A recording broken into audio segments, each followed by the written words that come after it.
우리 오늘 함께 살펴보실 하나님의 말씀 에스겔 24장 1절부터 14절까지의 말씀입니다. 에스겔 24장 1절부터 14절까지의 말씀입니다.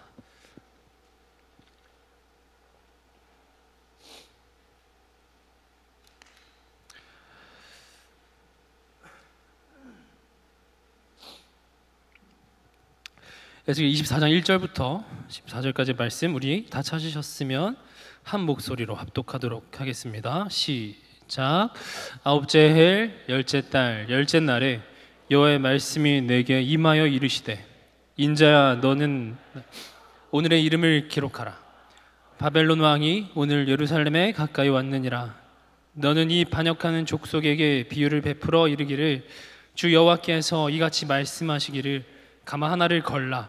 건 후에 물을 붓고 양떼에서 한 마리를 골라 각을 뜨고 그 넓적다리와 어깨고기의 모든 좋은 덩이를 그 가운데에 모아 넣으며 고른 뼈를 가득히 담고 그 뼈를 위하여 가마 밑에 나무를 쌓아 넣고 잘 삶되 가마 속에 뼈가 무르도록 삶을지어다. 그러므로 주 여호와께서 이같이 말씀하셨느니라. 피를 흘린 성읍 녹슨 가마 곧 그 속에 녹을 없이 하지 아니한 가마여 화 있을진저 제비 뽑을 것도 없이 그 덩이를 하나하나 꺼낼지어다. 그 피가 그 가운데에 있으며 피를 땅에 쏟지 덮이게 하지 아니하고 맨 바위 위에 두었도다. 내가 그 피를 맨 바위 위에 두고 덮이지 아니하게 함은 분노를 나타내어 보응하려 함이로라. 그러므로 주 여호와께서 이같이 말씀하셨느니라. 화 있을진저 피를 흘린 성읍이여 내가 또 나무 무더기를 크게 하리라. 나무를 많이 쌓고 불을 피워 그 고기를 삶아 녹이고 국물을 졸이고 그 뼈를 태우고 가마가 빈 후에는 숯불 위에 놓아 뜨겁게 하며 그 가마에 놋을 달궈서 그 속에 더러운 것을 녹게 하며 녹이 소멸되게 하라. 이 성읍이 수거였으므로 스스로 피곤하나 많은 녹이 그 속에서 벗겨지지 아니하며 불에서도 없어지지 아니하는도다. 너의 더러운 것들 중에 음란이 그 하나이니라. 내가 너를 깨끗하게 하나 내가 깨끗하여지지 아니하니 내가 내게 향한 분노를 풀기 전에는 내 더러움이 다시 깨끗하여지지 아니하리라. 나 여호와가 말하였은즉 그 일이 이루어질. 내가 돌이키지도 아니하고 아끼지도 아니하며 뉘우치지도 아니하고 행하리니 그들이 내 모든 행위대로 너를 재판하리라. 주 여호와의 말씀이라. 아멘. 할렐루야. 아멘. 예배 자리에 나오신 우리 사랑하는 뉴액처 여러분들을 주님의 이름으로 환영하고 축복합니다. 우리 지금 앞뒤 좌우에 계신 분들 서로 바라보시면서 오늘 인사 한번 해볼까요? 오늘 이렇게 한번 인사하겠습니다. 하나님을 예배합시다. 하나님을 예배합시다. 우리 다른 분들 바라보면서 한 번 더 인사해볼까요? 하나님만 예배합시다. 하나님만 예배합시다. 우리 마지막으로요. 사랑하고 축복합니다. 오늘 예배 가운데에 하나님의 이 심판의 말씀을 통해서 하나님의 놀라운 그 사랑과 은혜를 발견하고 누리는 그런 은혜가 넘치기를 주님의 이름으로 축복합니다. 아멘. 여러분 혹시 케이크 좋아하시나요? 케이크. 감사해요. 케이크 되게 유명한 호텔이 하나 있어요. 그렇죠? 그 망고 케이크로 망고 빙수로 엄청 유명한 그 호텔이 하나 있는데 궁금해서 제가 한번 찾아봤어요. 얘네 그 망고 케이크도 파나? 망고 케이크를 팔더라고요. 얼마인지 아세요, 여러분? 11만 5천 원. 와, 진짜 비싸죠, 망고 케이크. 장난이에요. 제가 이제 여러분 한번 생각해 봅시다. 제가 이제 여러분들의 생일이어가지고 그 11만 5천 원짜리 망고 케이크를 땡땡 호텔 붙어 있는 거 딱 해가지고 여러분한테 딱 드렸어요. 여러분 기분이 좋을까요, 안 좋을까요? 너무 좋아요. 왜 좋죠? 그 값을 알고 너무 모양도 예쁘고 너무 그 먹음직하고 보암직하고 그러한 모습이기 때문에 우리는 그렇죠, 그럴 겁니다. 근데 한번 생각해 보자고요. 이제 너무 기분 좋았어요. 받고 기분 좋아서 이제 먹으려고 딱 잘랐는데 속이 다 썩어 있는 거예요. 그럼 여러분 그 순간 여러분들은 그 케이크를 어떤 눈으로 바라볼까요? 여전히 예쁘고 아름다운 케이크로 볼까요? 아니죠. 아무 짝에 쓸모없는 그냥 이제 쓰레기가 되어버리는 그러한. 그래서 오늘 이 말씀 가운데 이스라엘 백성들의 모습이 마치 이 속이 썩은 11만 5천 원짜리 케이크 같은 그러한 말씀들이 이렇게 기록되어 있어요. 그래서 이 말씀을 통해서 하나님이 이스라엘을, 특히 예루살렘을 심판하는 말씀이 이 가운데 기록되어 있는데, 하나님께서 이 겉은 번지르르하고 속은 썩어 있는 이 이스라엘을 심판하시는 그 말씀이 우리에게 어떠한 은혜가 있는가, 그 말씀을 통해서 하나님이 우리에게 무엇을 말씀하고자 하시는가를 발견하고 누리는 그러한 복되고 귀한 시간이 되시길 주님의 이름으로 축복합니다. 말씀을 한번 들어가 보도록 하겠습니다. 에스겔서를 우리는 살펴보고 있어요. 에스겔서는 그발강가라는 곳에서 하나님께서 에스겔 선지자를 통해서 이제 주시는 말씀이다라는 것을 우리는 잘 알고 있어요. 이 그발강가가 어딘지 여러분 아세요? 몰라요? 에스겔 24장까지 묵상했는데 아직 잘 몰라요? 그 바벨론 땅이에요. 바벨론 땅, 그발강가. 그러니까 이미 요 당시에는 이스라엘 백성들이 포로로 잡혀간 이후이다라는 것을 우리는 요 말을 통해서 발견할 수 있습니다. 그렇기 때문에 오늘 본문에서 하나님이 예루살렘을 심판하시고자 하는 이 말씀은 포로로 잡혀간 이후에 남아있는 자들, 예루살렘에 남아있는 자들을 대상으로 하나님께서 심판의 말씀을 선포하고 계신다라는 것을 우리는 미루어 짐작할 수 있죠. 당시 예루살렘에 남아있던 사람들은 어떠한 생각을 좀 가지고 있었냐면, 하나님이 우리는 포로로 잡혀가지 않게 하셨어. 그래서 우리는 선택된 사람들이야. 그래서 이대로 살아가면 돼.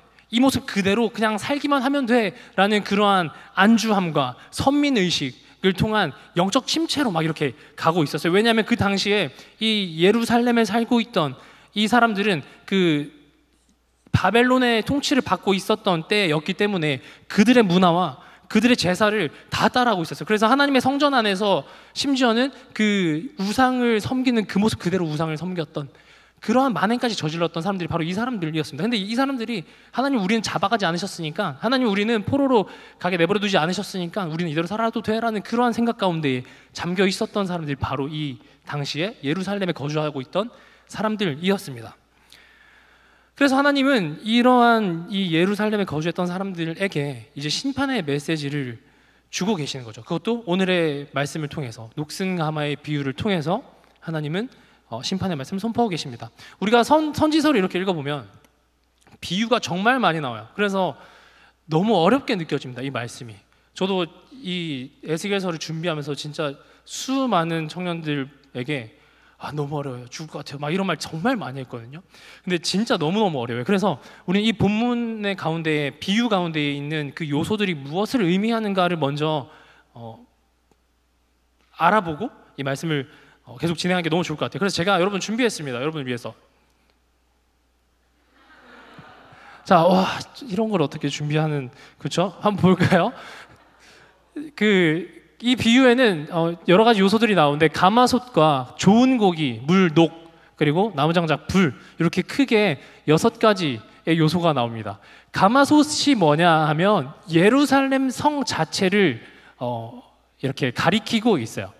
그래서 하나님이 심판을 하시고자 선택했던 그 장소가 바로 예루살렘. 이 사람들이 어떤 생각을 가지고 있었다고요? 우리는 안전해 라는 생각을 가지고 있었는데, 그 안전한 곳이 심판의 그 장소가 되어버렸다라는 의미가 되는 거죠. 좋은 고기는 어떤 거냐면, 그 당시에 예루살렘에 거주하고 있던 사람들, 특히 그 지도자들에 대한 말씀입니다. 그래서 우리는 좋은 고기야 라고 여겼던 그들을 풍자하고 있는 거죠. 물이 나와요. 가득히 물을 채우라고 하셨죠. 그건 뭐냐면 물이 끓는 그 과정이 바로 심판의 과정이다라는 것을 의미하고요. 녹은 이스라엘의 죄악이라고 이 말씀에서 이야기하고 있습니다. 그리고 중요한 포인트는 녹슨 가마는 절대로 그 녹을 스스로 벗겨낼 수 없다라는 것이 이 안에 담겨 있고요. 나무를 높게 쌓아서 불을 뗍니다, 하나님이. 나무가 뭐냐면 이제 바벨론이에요. 하나님의 불로 심판하시기 위한 도구로서 바벨론을 사용하시겠다라는 것이 이 나무 장작에 들어가 있고요. 불은 하나님의 심판 그 자체, 가마솥까지 철저하게 태워버리시는 그 하나님의 심판이 이 불이라는 매개체 안에 들어있다라는 것. 그래서 우리가 이제 요거를 기억하면서 들어주시면 좋을 것 같습니다. 한번 진행해 보도록 할게요. 이제 말씀을 보면 내용이 이래요. 솥을 걸고 물을 가득히 부어서 고기 덩어리들을 집어넣는데, 그 고기 덩어리는 최상급 아주 좋은 고기 덩어리라고 되어 있습니다. 그래서 가장 양떼 중에서 좋은 것들을 골라서 최상급 고기를 넣고 이제 장작을 놓고 불을 지펴라, 그리고 펄펄 끓여라, 이런 이야기들이 나옵니다. 찾아보니까 지금 여기에서 묘사하고 있는 음식하는 거잖아요. 이 음식을 하는 행위를 보니까 단순히 집에서 먹는 가정식 그런 음식이 아니라 이거는 잔치 또는 제사에 사용됐던 그러한 조리법이라고 합니다. 그리고 오늘 이 말씀에서 이 조리법은 잔치보다는 더 제사에 가깝다라고 이야기를 합니다. 더 계속 진행을 해볼게요. 그 이후에는 이제 하나님께서 그 음식을 해라라고 말씀하신 뒤에 이제 죄악된 그 예루살렘 성에 대한 묘사들을 하십니다. 제가 메시지 성경으로 한번 봤는데 이렇게 기록되어 있어요. 주 하나님이 말한다. 살인의 도성이여, 벗겨낼 수 없을 만큼 두껍게 찌꺼기와 우물이 낀 솥이여 화가 있으리라. 고기를 한 점 한 점 다 꺼내어 솥을 비워라. 그것들을 누가 물어가든 신경 쓸 것 없다. 그러니까 녹이 너무 많이 쓴 그 가마솥이기 때문에 거기다가 음식을 하니까 음식이 오염돼 버렸죠. 그래서 쓸 수가 없는 거예요. 그런데 이 음식 묘사가 아까 어떠한 음식이라고 했죠? 제사에 사용되는 음식. 제사에 사용되는 음식은 하나님께 드려야 되는 음식입니다. 그런데 이 음식들을 다 내어버리라고 되어 있어요. 쓸 수 없다라는 말씀인 거죠. 하나님이 기뻐 받으시지 않으신다. 이 고기가 누구라고요? 당시 예루살렘에 거주하고 있던 이스라엘 사람들.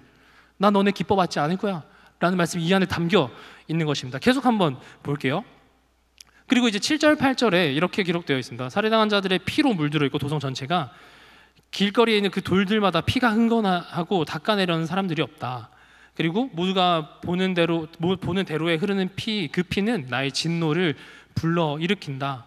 이 7절 가운데에 피가 그 가운데 있으며 피를 땅에 쏟아 티끌이 덮이게 하지 않고 맨 바위 위에 두었도다 라는 요 말씀이 이제 하나님의 진노를 불러 일으키는 말씀이었는데, 왜 이게 하나님께서 진노하게 되신 이유인가를 살펴보니까 피 위에 흙을 덮는다라는 모세의 율법이 있더라고요. 우리 한번 레위기 말씀 읽어볼까요? 레위기 17장 13절의 말씀입니다.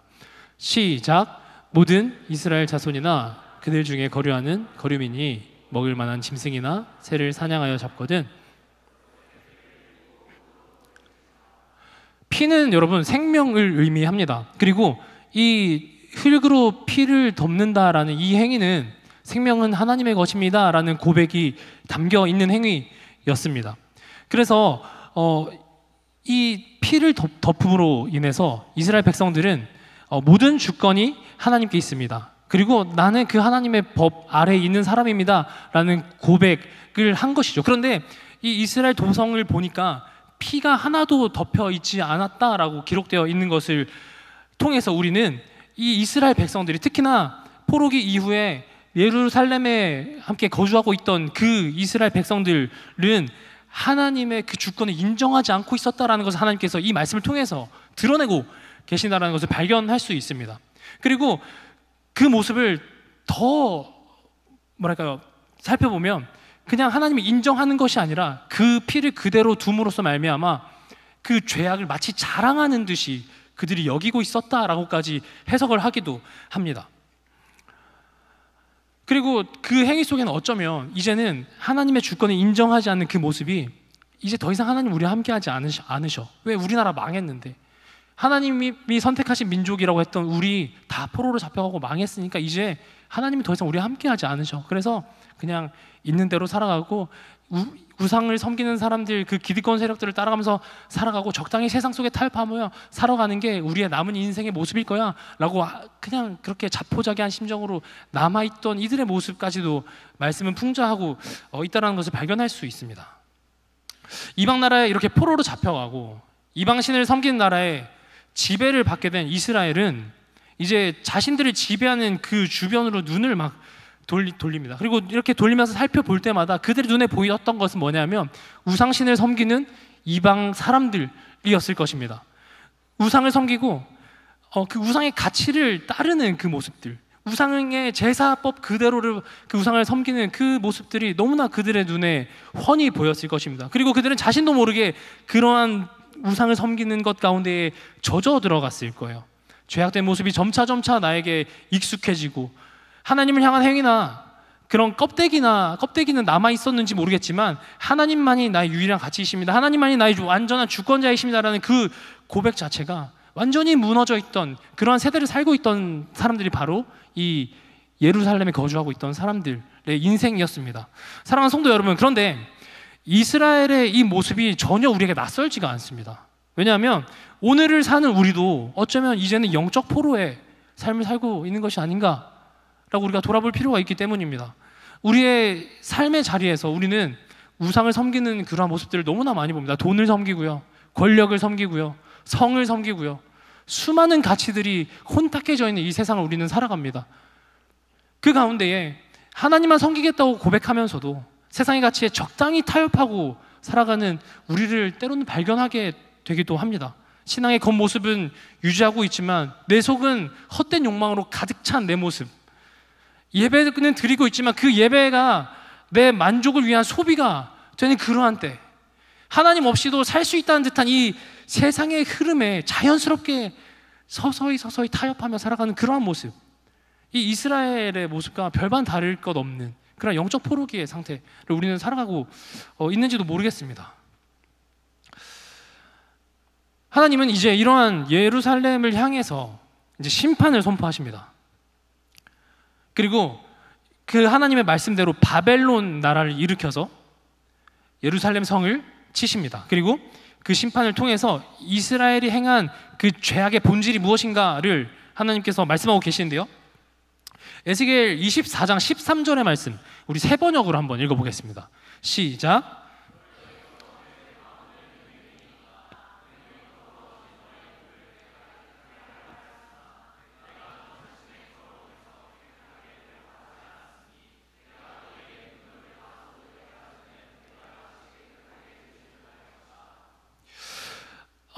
너의 더러운 죄 가운데는 음행이 있다. 그러니까 너희의 이 죄악의 본질은 바로 음행이다 라고 하나님께서는 콕 집어서 말씀하고 계십니다.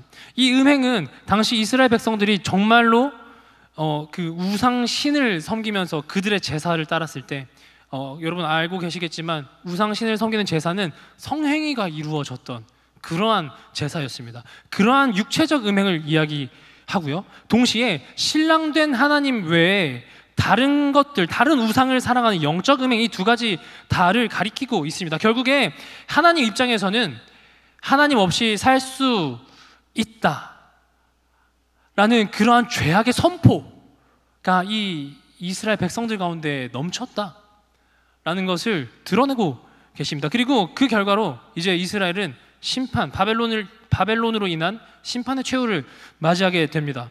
이 사건을 저는 조금 더 넓게 봐서 구속사적으로 바라보고 싶었어요. 그래서 하나님 없이 살았던 우리의 모습이 떠올랐습니다. 하나님을 몰랐고 예수 그리스도를 경험하지 못했기 때문에 우리는 이미 죽었던 존재였죠. 공의의 하나님의 그 심판대 앞에 설 수밖에 없었던 그러한 죄인이었습니다. 하나님의 심판을 결코 피해갈 수 없었던 그러한 존재였죠. 하나님께서 이스라엘 죄악을 들춰내시며 그들을 심판하신 그 하나님이 동일하게 우리의 죄악을 드러내시면서 우리에게 동일하게 심판을 선포하셨다라는 것을 저는 이 본문을 통해서 발견할 수 있었습니다. 그러니까 이 죄악된 이스라엘 모습이 내 모습이다. 이 죄악된 이스라엘 모습 멀리 떨어져 있는 이야기가 아니라 나의 말씀이구나, 나에 대한 말씀이구나 라는 것을 너무나 뼈저리게 느낄 수 있었습니다. 하나님은 이런 이제 심판을 통해서 하나님 없이 살아가던 그런 죄악된 모습, 이스라엘의 죄악된 모습을 들추어내십니다. 그리고 이 하나님은 여기서 그 들추어내시면서 여기서 그치지 않으시고 이제 회복을 말씀하시는데요, 에스겔서 우리가 읽지는 않았지만 33장부터는 이제 이 이스라엘에 대한 회복의 말씀이 선포됩니다. 그리고 이 회복의 말씀은 크게 세 가지의 내용으로 우리가 추격해서 볼 수 있는데, 에스겔서 36장에는 새 마음과 새 영을 주심으로 돌같은 마음을 제거하여 새롭게 된 백성을 일으키시겠다. 37장 마른 뼈를 일으켜 하나님의 군대로 살아나게 하시겠다. 40장 이후에는 새 성전과 새 땅에서 하나님의 임재가 회복된 하나님의 나라를 세우시겠다라는 그러한 선포를 하시면서 하나님은 이 회복의 내용을 이렇게 정리하고 계시는데, 우리 말씀으로 한번 읽어볼까요? 에스겔 36장 28절의 말씀입니다. 시작. 내가 너희 조상들에게 준 땅에서 하나님이 되리라. 37장 27절 읽어볼까요? 시작. 내 처소가 그들 가운데 있을 것이며 나는 그들의 하나님이 되고 그들은 내 백성이. 우리 에스겔서 마지막 절 48장 35절 읽어보겠습니다. 시작. 그날 후로는 여호와 산마라는 뜻이 뭐라고 돼 있죠? 여호와가 거기 계신다. 사랑하는 여러분, 하나님께서 이스라엘의 죄악을 드러내시고 우리의 죄악을 드러내시는 것은 우리를 수치당하게 하려고 하시는 목적이 아니었습니다. 하나님께서 우리의 죄악을 드러내시는 이유는 그거를 꺼내서 하나님의 그 정결의 불로 다 불살라버리고 새롭게 하시고 거룩하게 회복하게 하시는 그런 목적을 가지고 있는 줄 믿습니다. 할렐루야.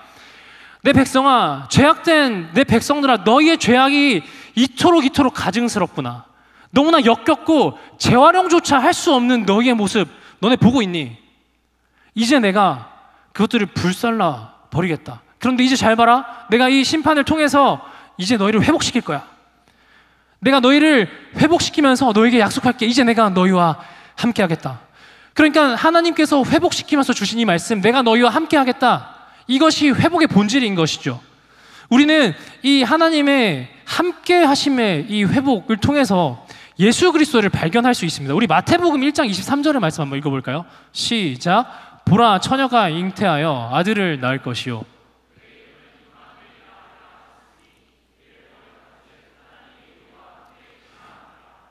이스라엘 백성의 회복을 선포하시면서 내가 너희와 함께하리라고 말씀하셨던 그 하나님이 죄악으로 죽었던 우리에게 예수 그리스도를 보내시면서 임마누엘, 이제부터 내가 너희와 함께하겠다, 그 회복을 선포하겠다라고 약속하셨습니다. 죄악으로 죽었던 우리였지만 하나님의 그 함께하심의 회복을 우리 가운데 명하셨다라는 것이죠. 여러분, 이것이 바로 복음 아니겠습니까? 사랑하는 여러분, 하나님께서 우리에게 베푸시는 그 회복의 본질은 우리가 살펴봤던 것처럼 함께하심의 회복입니다. 이 시간 함께 나누는 이 말씀을 통해서 함께하심의 그 회복을 경험하시는 그 하나님을 풍성히 누리시는 사랑하는 뉴엑시가 되시길 주님의 이름으로 축복합니다. 네, 여러분, 이번 여름에 선교 정말 많이 다녀오셨죠? 저도 이제 선교 다녀왔는데 너무 좋았어요. 선교가 너무 좋아가지고 그 가운데서 하나님의 살아계심을 느끼고 또 하나님의 함께하심을 너무나 풍성히 경험할 수 있었던 그러한 선교의 자리였습니다. 그리고 또 우리 함께 갔던 우리 지체들, 저랑 같이 갔던 지체들 계신가요? 네, 계시죠? 감사해요. 네, 지체들의 그 피드백이 너무 좋았어요. 특별히 그 피드백 중에 강사님 예배가 너무 좋았어요. 예배가 막 그러한 피드백들을 들으면서 이제 팀원들이 한 명도 빠짐없이 이 선교 가운데 하나님을 누리고 예배를 누리고 하는 것들을 막 바라보면서 너무너무 막 감사한 거예요. 그래서 저도 모르게 어느 순간 저희 팀이 쉘리 팀이거든요. 쉘이 뽕이 빡 찬 것 같아요. 이렇게 꽉 차가지고 와, 그랬나 봐요. 그래서 이제 그 막 뽕이 꽉 찬 상태로 이제 이번 주에 설교를 준비하는데 막 여기저기 제가 뿔뿔뿔 돌아다니면서 해석이 너무 어려워요. 너무 막 죽을 것 같아요. 이런 말 여러분 진짜 이번 주에 저 통해서 많이 들어봤을 거예요. 너무 죄송해요, 일단. 근데 이제 그렇게 설교 막 제가 한다고 이야기하니까 우리 팀원들이 기대할게요. 감사합니다. 기대할게요. 막 이런 말을 너무너무 많이 해주더라고요. 왜냐하면 이제 그 너무나 감사하게도 부족한 저희지만 그 선교 가운데에서 함께하는 예배와 뭐 선포한 그 말씀들과 함께 사역하면서 누렸던 그것들이 너무나 이제 강력했겠죠. 강력했겠죠. 그래서 이제 제 요 설교가 또 이제 기대가 된다 이런 이제 이야기를 했던 것 같아요. 맞나요, 여러분? 네, 감사합니다. 네. 그래서 뭔가 더 이제 열심히 준비했어요. 더 빡세게 준비하고. 저 진짜 이번 주에 뻥 안 치고 여러분 자랑하는 게 아니라 하루에 막 거의 3-4시간밖에 못 잤어요.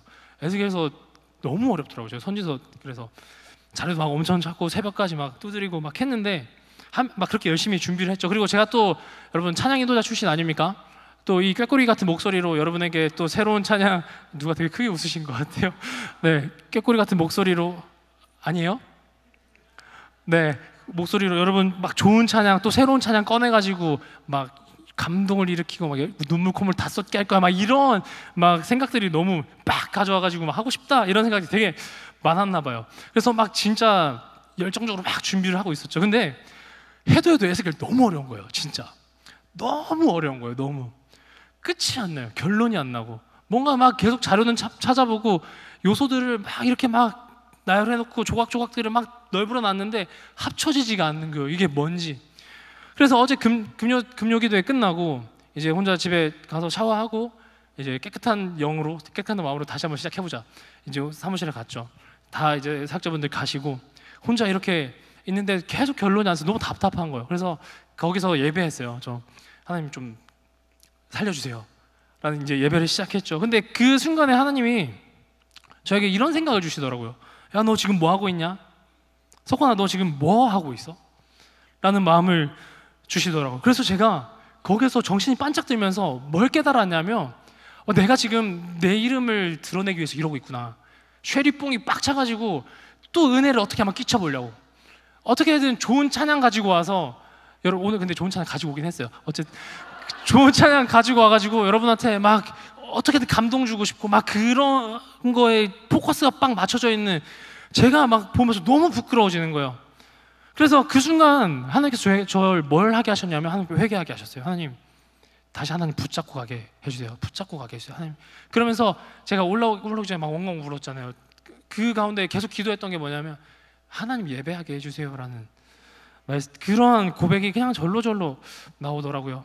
우리 이번에 선교에서 저 정말 하나님 많이 누렸어요. 너무너무 감사하게도 많이 누렸는데 적어도 요 선교회 그 몇 주 전에 했던 그 선교회 시간만 봐도 하나님이 나와 함께 하신다, 하나님은 분명히 살아계신다는 경험했는데 불구하고 너무너무 부끄럽게 또 저는 나라는 그 우상 앞에서 넘어지더라고요.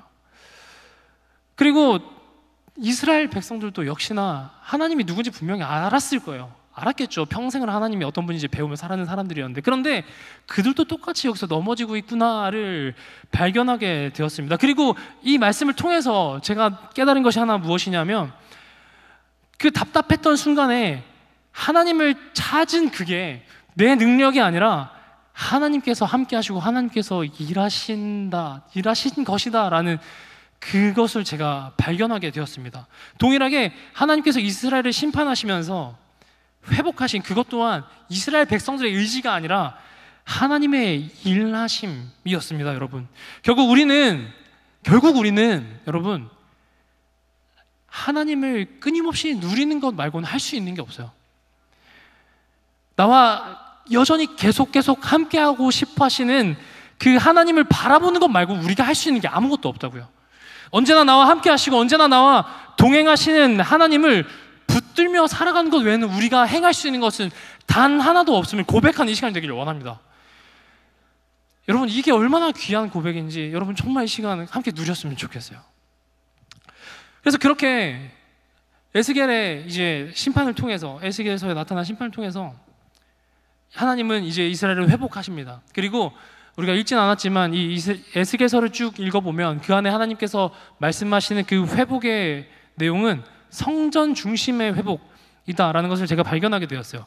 에스겔 아까 함께 읽었던 48장 35절에 그날 이후로는 그 성읍의 이름을 여호와 삼마라 하리라. 이게 무슨 말이냐? 하나님께서 함께 하시는데 그 하나님께서 세우신 성읍, 그 성전 가운데에 하나님께서 함께 하시겠다. 성전 가운데에 하나님께서 함께 하시겠다. 너희를 회복한 그 모습은 성전 가운데에 내가 함께 하는 것이다 라고 말씀하고 계시는 거죠. 성전 가운데 여러분 뭘까요? 예배 가운데 함께 하신다라는 말씀 아니겠습니까? 에스겔서에서 이스라엘은 스스로 녹을 지울 수 없는 가마솥, 녹슨 가마 같은 존재였습니다. 그래서 하나님은 하나님의 방법, 그 심판으로서 하나님이 함께 하시는 나라로 그 이스라엘을 다시 회복시키셨습니다. 동일하게 죄로 인하여 죽었던 우리는 스스로 죄의 문제를 해결할 수 없는 존재이기에 하나님의 방법, 예수 그리스도를 통해서 임마누엘, 하나님이 함께 하시는 백성으로 회복시키셨음을 믿습니다. 할렐루야, 아멘. 아무런 조건도 없습니다. 우리는 아무런 자격도 없는 존재입니다. 그저 하나님께서 그렇게 하시기로 작정하셨기 때문에, 그 뜻을 하나님께서 신실하게 이루셨기 때문에 우리는 하나님의 백성이 될 수 있는 것입니다. 할렐루야. 그러니까 하나님 우리에게 이렇게 말씀하십니다. 내가 다 이뤘으니까 너네 이제 이거 누리기만 해. 내가 이거 다 이뤘으니까 나의 백성됨을 누리기만 해. 얘들아, 하나님 아버지, 아버지, 그 하나님만을 기뻐하는 내 백성이 되어줘. 나만 바라보고 나만 예배하는 그러한 나의 자녀, 나의 백성이 되어줘. 그 뜻이 이 가운데 담겨 있음을 우리는 발견할 수 있습니다. 사랑하는 여러분, 이 말씀을 통해서 우리의 삶이 진정으로 하나님께 드려지는 예배가 되길 주님의 이름으로 축복합니다. 아무런 조건 없이 우리를 사랑하셨기 때문에 그 함께 하심의 회복을 이루시는 그 하나님 한 분만을 기뻐하시는 사랑하는 유익자가 되시길 주님의 이름으로 축복합니다. 하나님의 생명을 누리고 하나님의 사랑을 누리고 하나님의 회복을 누림으로 하나님의 거룩한 백성, 하나님이 사랑하시는 자녀된 그 삶을 누리는 그 삶 속에서 하나님을 온전히 예배하는 사랑하는 유익자가 되시길 주님의 이름으로 축복합니다. 아멘. 이 세상을 이제 마무리를 해볼게요. 이 세상을 살아가는 우리는 마치 영적 포로와 같은 삶을 살아갑니다. 마주하는 세상에 그 수많은 가치들에 부딪히면서 터지고 깨지고 그렇게 살아가죠. 그런데 여러분, 반드시 우리가 기억해야 되는 것은 하나님은 절대 우리를 버려두지 않으신다는 사실입니다. 우리를 심판하시면서까지, 여러분 그 하나님의 마음이 느껴지세요? 너무나 사랑하시는데 어쩔 수 없이 심판하셔야 되는 그 하나님의 마음, 그 안타까워하시는 그 하나님의 마음, 심판하시면서까지 우리를 회복시키시고 마른 뼈들을 살리시고 새 마음과 새 영을 주시고 성전 가운데 내가 이제 너희와 함께 할 거야 라고 말씀하시는 그 하나님, 사랑하는 여러분, 그 하나님 우리가 반드시 함께 하는 줄 믿습니다. 그렇기에 우리는 하나님의 백성이요, 예배하는 자, 예배자의 권세를 얻은 존재임을 믿습니다. 사랑하는 여러분, 온 마음과 전심을 다해서 우리 이 시간 하나님을 예배하기를 결단했으면 좋겠습니다. 죄로 인하여 죽었던 우리였는데 그리스도의 그 보혈로 회복을 경험한 나라는 그 존재 자체를 누리는 우리가 되길 축복합니다. 사랑하는 여러분, 우리를 회복해 하시는 하나님을 기뻐합시다. 사랑하는 여러분, 하나님 한 분만으로 만족합시다. 사랑하는 여러분, 우리와 반드시 함께 하신다고 약속하시고 신실하게 그것을 이루신 하나님을 이 시간 온 마음을 다해서 예배하길 원합니다. 그리고 그것이야말로 하나님께서 우리를 회복해 하신 단 한 가지의 목적이며 우리를 살리신 하나님께서 우리 한 사람 한 사람에게 부여해 주시는 정체성임을 기억하길 원합니다. 그래서 하나님을 예배함으로 하나님을 더 풍성히 누리는 사랑하는 유익자가 되시길 주님의 이름으로 축복합니다. 예배하라, 예배하라, 기뻐하라, 찬양하라, 송축하라, 그렇게 말씀하시는 하나님 앞에 두 손을 높이 들고, 하나님 내가 주님 안을 예배합니다. 하나님 내가 주님 안에 기뻐합니다. 하나님 내가 하나님 한 분만으로 만족합니다. 우리 그 고백이 풍성히 넘쳐나는 이 밤이 되시길 주님의 이름으로 축복합니다. 좋은 찬양 가져왔어요. 함께 찬양할 텐데요, 여러분 이 찬양 가운데에 한 가지의 가사가 저에게 사무치도록 꽂혔습니다. 그 가사가 뭐냐면, 이제는 하나님 뜻 지키렵니다.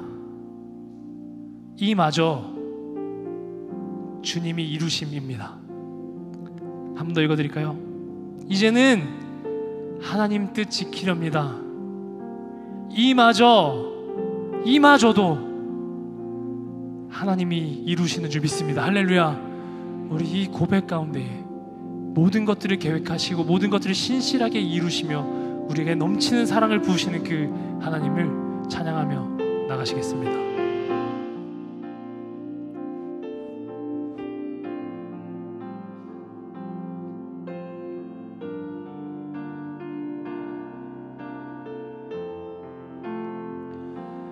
하나님은 우리를 사랑하셔서 찢으신 우리를 붙이는 분, 하나님은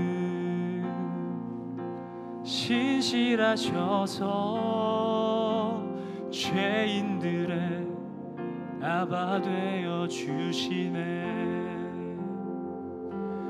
아버지, 우리는 죄지었습니다.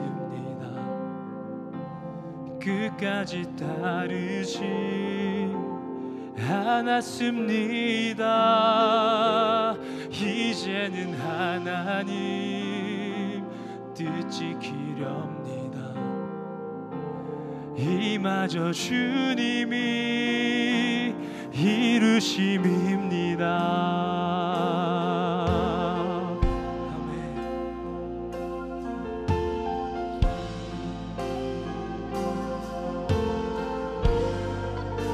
우리 함께 처음부터 찬양합니다. 하나님은 우리를 사랑하셔서 하나님은 우리를 사랑하셔서 지주신 우리를 고치는 분. 하나님은 신실하셔서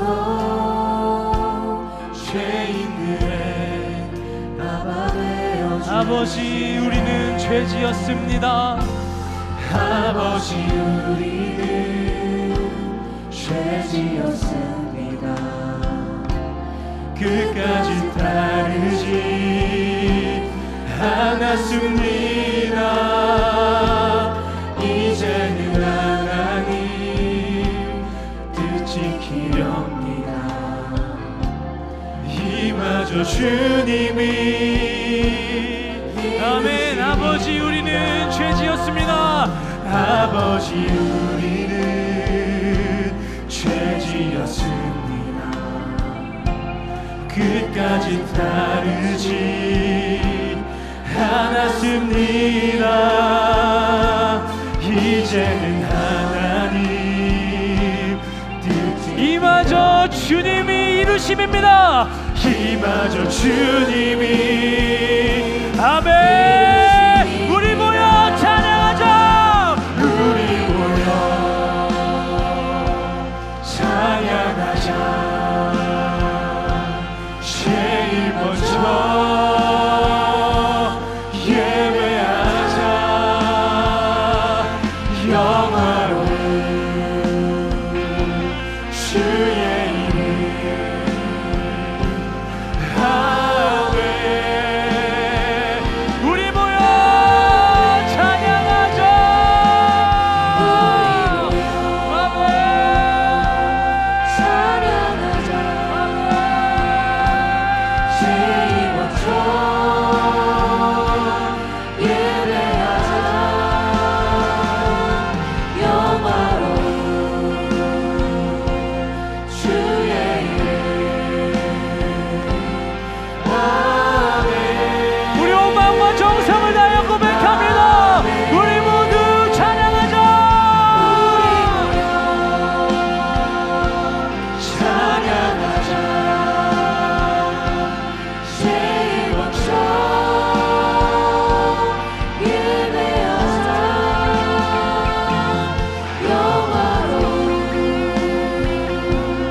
끝까지 따르지 않았습니다. 니만을 하나님 뜻 지키렵니다. 이마저 주님이 우리 한 번 더 고백할까요? 아버지 우리는 아버지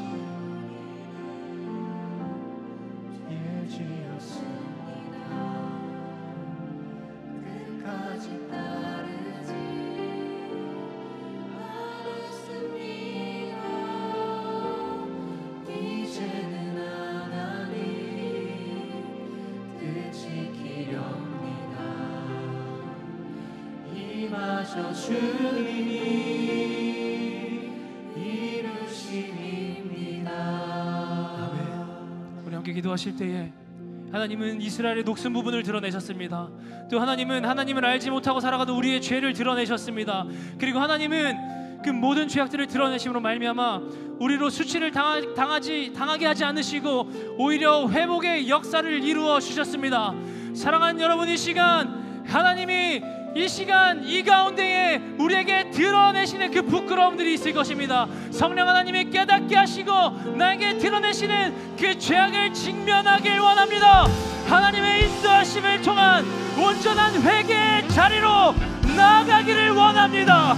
함께 기도하실 때에 주님, 깊은 회개의 자리로 나아가게 하여 주시옵소서.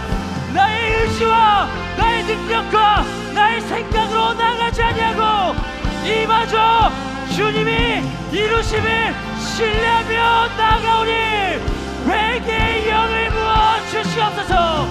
회개의 영을 부어 주시옵소서. 주님 찾고 기도합니다. 주여,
함께하며 회복을 허락하셨습니다. 그렇게 우리는 하나님의 사랑을 입은 자, 하나님의 은혜를 입은 자라는 정체성을 부여받은 존재인 줄 믿습니다. 그리고 모든 역사는 오직 하나님 한 분만이 이루신 것이 우리가 보았습니다. 그렇기에 이제 우리의 남은 역할은 하나님의 은혜와 사랑을 누리는 것밖에 없는 줄을 믿습니다. 무언가를 더 행하기 위해 아등바등하는 것이 아니라, 무언가 더 잘하기 위해 애쓰는 것이 아니라, 하나님의 사랑을, 하나님의 넘치는 사랑과 은혜를 온전히 누리는 것인 줄 믿습니다. 이 시간 함께 기도하실 때에 사랑하는 아들아, 사랑하는 내 딸아 말씀하시는 하나님의 사랑을 깨달게 하여 주시옵소서. 이미 모든 것을 부으시고 모든 것을 이루시고 모든 것을 허락하신 하나님 아버지의 무한하신 은혜와 사랑을 깨닫게 하여 주시옵소서. 하나님을 진정으로 기뻐하는 내가 되게 하여 주시옵소서 하고 주님의 간절히 부르짖고 기도하며 나아가시겠습니다. 주여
순전하게 하소서. 다른 이유와 목적도 없이 나의 전부를 주님께 드리며 나갑니다. 나의 전부를 아멘 아멘. 되어진 양육함처럼 순전하게 하소서. 나를 위한 예배가 아닌 주를 위한 예배 드리리. 깨어진 향유옥합처럼 순전하게 하소서. 다른 이유 목적도 없이 나의 전부를 다 드리리. 깨어진 향유옥합처럼 순전하게 하소서. 하나님을 기뻐하는 삶, 하나님만으로 만족하는 삶을 결국 하나님을 하나님으로 인정하고 하나님께 영광 돌려드리는 그 예배된 삶임을 믿습니다. 사랑하는 여러분, 그런데 우리는 지금 이 시간 이 예배 가운데 어떠한 마음으로 나왔습니까? 은혜를 받기 위해 나왔습니까? 위로받기 위해 나왔습니까? 내가 원하는 것을 성취하고 얻기 위해 나왔습니까? 이 시간 우리의 예배를 돌아보길 원합니다. 그리고 하나님이 원하시는 예배는 이미 모든 것을 허락하신 하나님의 그 이름을 누리고 주님만을 높이고 그 영광을 기뻐하는 것임을 기억하길 원합니다. 나를 위한 예배가 아닌 주를 위한 예배임을 기억하길 원합니다. 함께 기도하실 때에 주님, 우리의 예배를 회복시켜 주시옵소서. 나를 위한 예배가 아닌 주를 위한 예배로 나가게 하여 주시옵소서. 하나님이 기뻐하시는 예배자가 되게 하여 주시옵소서. 주님 찾고 기도합니다.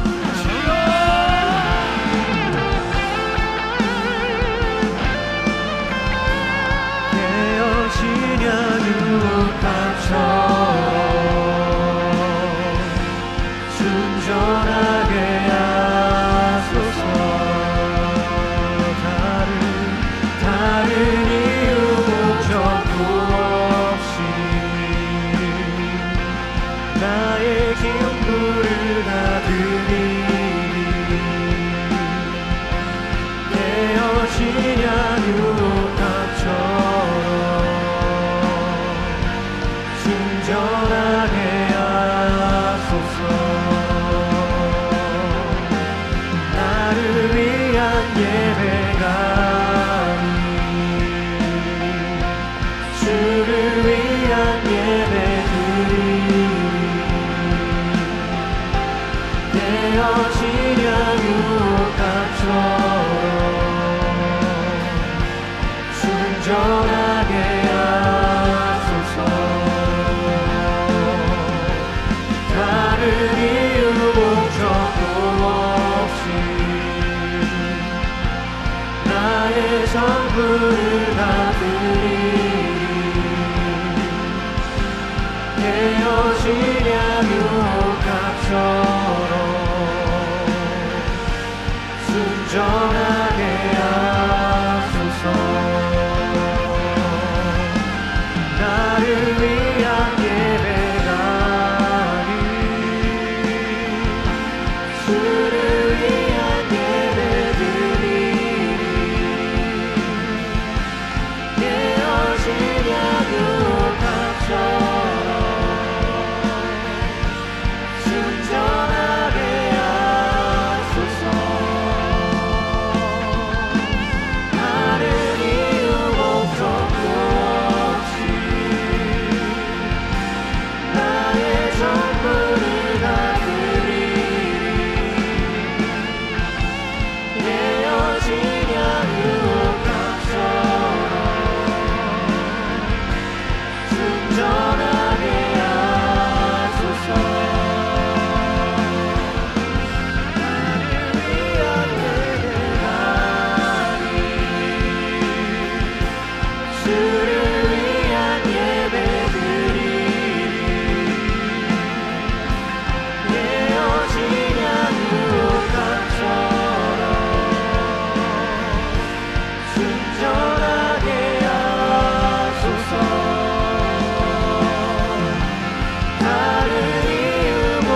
것도 없이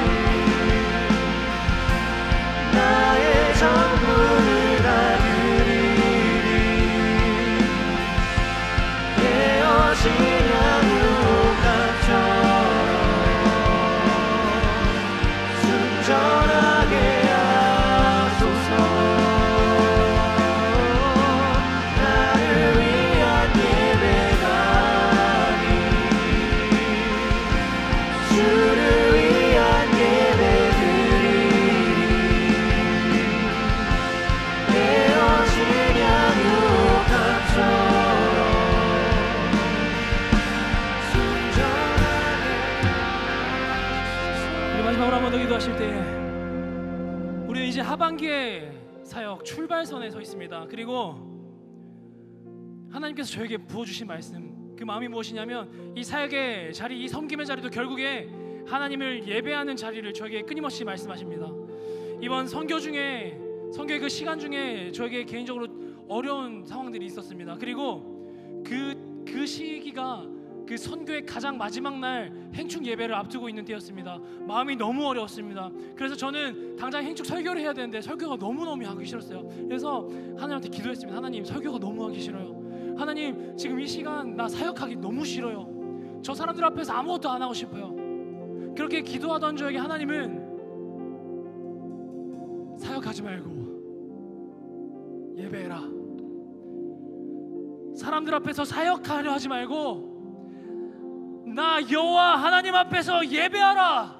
그 마음을 넘치도록 부어주셨습니다. 그리고 저는 그 사역의 자리에서 하나님만을 바라보며 하나님만을 예배하기 위해 힘쓰고 집중했습니다. 그리고 하나님께서는 그 예배를 사용하신다는 것을 경험하게 하셨습니다. 사랑하는 여러분, 우리의 사역 또한 예배인 줄 믿습니다.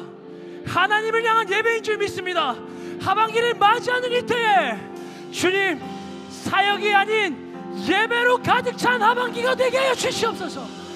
나의 만족과 유익과 사람의 시선과 평가를 위한 사역이 아닌 오직 하나님을 향한 예배가 되게 하여 주시옵소서. 우리의 예배를 통하여 놀라운 일을 이루시는 하나님을 경험하게 하여 주시옵소서라고 주님을 간절히 부르짖고 기도하며 나아갑니다. 주여,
나의 전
하나님 감사합니다. 주님의 그 놀라운 사랑과 하나님 아버지 그 놀라운 계획과 신실하신 그 하나님의 손길로 우리에게 하나님의 사랑을 입은 자, 하나님의 은혜를 입은 자, 하나님을 예배하는 예배자의 정체성을 보신 하나님을 찬양합니다. 하나님, 이 시간 이곳에서 우리가 하나님 한 분만으로 만족하고 주님 안에 기뻐하며 주님 안에 예배하며 나가길 원하오니 주님 우리를 붙잡아 주시고 언제 어디서나 무엇을 하든지 주님께 모든 영광을 돌리며 살아가는 유익체가 되게 하여 주시옵소서. 모든 것을 계획하시고 모든 것을 이루시고 그 모든 주님의 신실하심을 통하여 우리를 살리신 주님을 찬양합니다. 모든 영광 홀로 받아 주시옵소서. 이 모든 말씀 살아계시 역사하시는 우리 구주 예수 그리스도의 이름으로 기도드리옵나이다.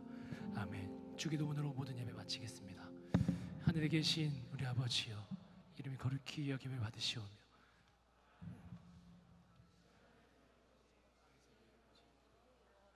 오늘날 우리에게 일용할 양식을